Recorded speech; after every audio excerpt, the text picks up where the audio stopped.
ಇವತ್ತು ಒಂದು ರೀತಿ ದೇಶದ ರಾಜಕಾರಣವನ್ನು ಮಾಡ್ತಾ ಇದೆ. ದೇಶದ ರಾಜಕಾರಣದ ಜೊತೆಯಲ್ಲಿ ಒಂದು ಕಡೆ ಅನೇಕ ವರ್ಷಗಳಿಂದ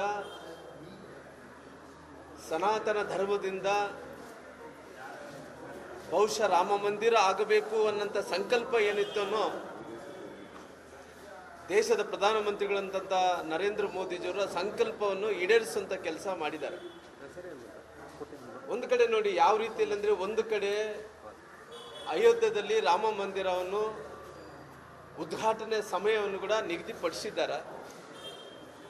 ಒಂದು ಕಡೆ ಈ ಸರ್ಕಾರ, ಕಾಂಗ್ರೆಸ್ ಸರ್ಕಾರದ ಮುಖ್ಯಮಂತ್ರಿಗಳು, ಆ ಸರ್ಕಾರ ಹಳೆ ಸುಮಾರಿಗೆ 31 ವರ್ಷಗಳ ಹಳೇ ಕೇಸ್ಗಳನ್ನು ತೆಗೆದು ಪುನಃ ಅವ್ರನ್ನ ಅರೆಸ್ಟ್ ಮಾಡೋಂಥ ಕೆಲಸ ಮಾಡ್ತಾರೆ. ಈ ಸರ್ಕಾರ ಹಿಂದೂ ವಿರೋಧಿ ಸರ್ಕಾರ ಅಂತೇಳಿ ಹೇಳಬೇಕಾಗುತ್ತೆ. ಬಹುಶಃ ನಾನು ಈ ಸರ್ಕಾರಕ್ಕೆ ಕೇಳ್ತೀನಿ, ಶ್ರೀರಾಮಚಂದ್ರನ ಪ್ರಭುನೇ ಕಾಲ್ಪನಿಕ ಅಂದಂಥ ಜನರಿವರು, ಬಹುಶಃ ಶ್ರೀರಾಮಚಂದ್ರನೇ ಕಾಲ್ಪನಿಕ ಅಂದಂಥ ನಾಯಕರು ಒಂದು ಕಡೆ ಮಹರ್ಷಿ ವಾಲ್ಮೀಕಿ ಬಗ್ಗೆ ಇವತ್ತು ಹೇಳ್ತಾ ಇದ್ದಾರೆ. ಅಲ್ಲಿ ಶ್ರೀರಾಮಚಂದ್ರ ಪ್ರಭು ಅಯೋಧ್ಯೆಯಲ್ಲಿ ದೇವಸ್ಥಾನ ಆಗ್ತಾ ಇದೆ. ಆ ದೇವಸ್ಥಾನಕ್ಕೆ ಇವತ್ತು ಮಹರ್ಷಿ ವಾಲ್ಮೀಕಿ ದೇವಸ್ಥಾನ ಇರಬೇಕು ಅನ್ನೋಂಥದ್ದು ಅವರು ಒಂದು ಕಡೆ ಹೇಳಿಕೆಯನ್ನು ಕೊಡ್ತಾ ಇದ್ದಾರೆ. ನಾನು ಕಾಂಗ್ರೆಸ್ ನಾಯಕರು ಕೇಳ್ತೀನಿ, ಶ್ರೀರಾಮಚಂದ್ರನೇ ಕಾಲ್ಪನಿಕ ಅಂದಂಥ ಟೈಮಲ್ಲಿ ಮಹರ್ಷಿ ವಾಲ್ಮೀಕಿ ಬಗ್ಗೆ ಇವತ್ತು ಮಾತಾಡೋಕ್ಕೆ ಏನು ನಿಮಗೆ ಹಕ್ಕಿದೆ ಅನ್ನೋಂಥ ಮಾತನ್ನು ಹೇಳಬೇಕಾಗುತ್ತೆ. ಯಾಕಂದ್ರೆ ಇವತ್ತು ಶ್ರೀರಾಮಚಂದ್ರ ಪ್ರಭುನ ಬಹುಶಃ ಮಹರ್ಷಿ ವಾಲ್ಮೀಕಿ ಇವತ್ತು ರಾಮಾಯಣವನ್ನು ಬರೀಲಿದ್ರೆ, ಬಹುಶಃ ಶ್ರೀರಾಮಚಂದ್ರ ಪ್ರಭುನ ಮಹರ್ಷಿ ವಾಲ್ಮೀಕಿಯವರು ಗುರುತಿಸಲಿದ್ರಿಗಿನ ಆ ರಾಮಾಯಣವನ್ನು ಬರಲಿದ್ರೆ ಶ್ರೀರಾಮಚಂದ್ರ ಯಾರು ಅಂತೇಳಿ ಗೊತ್ತಿದ್ದಿಲ್ಲ. ಅಂತ ಕೆಲಸ ಮಹರ್ಷಿ ವಾಲ್ಮೀಕಿಯವರು ಮಾಡಿರೋ ಕಾರಣ ಇವತ್ತು ಅಯೋಧ್ಯೆಯಲ್ಲಿ ಶ್ರೀರಾಮಚಂದ್ರ ಪ್ರಭು ದೇವಸ್ಥಾನ ಜೊತೆಲಿ ಮಹರ್ಷಿ ವಾಲ್ಮೀಕಿ ದೇವಸ್ಥಾನ ಕೂಡ ಮಾಡಿದ್ದಾರೆ.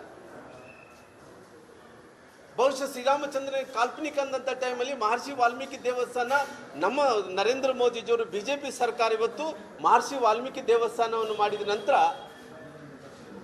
ಇವತ್ತು ಒಂದು ಕಡೆ ಹೇಳ್ತಾ ಇದ್ದಾರೆ, ಹೊತ್ತು ಮಹರ್ಷಿ ವಾಲ್ಮೀಕಿಯವರು ದೇವಸ್ಥಾನ ಬೇಕಂದ್ರೂ ದೇವಸ್ಥಾನ ಐತೆ. ದೇಶದ ಪ್ರಧಾನಮಂತ್ರಿಗಳಂತ ನರೇಂದ್ರ ಮೋದಿಜಿಯವರು ಅಲ್ಲಿದ್ದಂಥ ಏರ್ಪೋರ್ಟ್, ಅಯೋಧ್ಯೆ ಏರ್ಪೋರ್ಟಕ್ಕೆ ಇವತ್ತು ಮಹರ್ಷಿ ವಾಲ್ಮೀಕಿಯವರು ಏರ್ಪೋರ್ಟ್ ಅಂತೇಳಿ ನಾಮಕರಣವನ್ನು ಕೂಡ ಮಾಡೋಂಥ ಕೆಲಸ ಮಾಡಿದ್ದಾರೆ.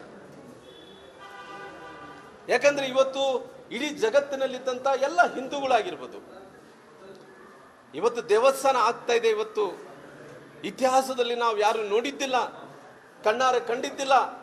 ಆದರೆ ಈ ಇವತ್ತಿನ ಯುಗ ಪುರುಷರಾದಂಥ ಸನ್ಮಾನ್ಯ ನರೇಂದ್ರ ಮೋದಿಜಿಯವರು ಇವತ್ತು ದೇವಸ್ಥಾನವನ್ನು ಮಾಡ್ತಾ ಇದ್ದಾರೆ ಅಂದ್ರಿಗಿನ ದೇಶದಲ್ಲಿದ್ದಂಥ 125 ಕೋಟಿ ಜನರು ಕುಣಿದು ಕುಪ್ಪಳಿಸ್ತಾ ಇದ್ದಾರೆ.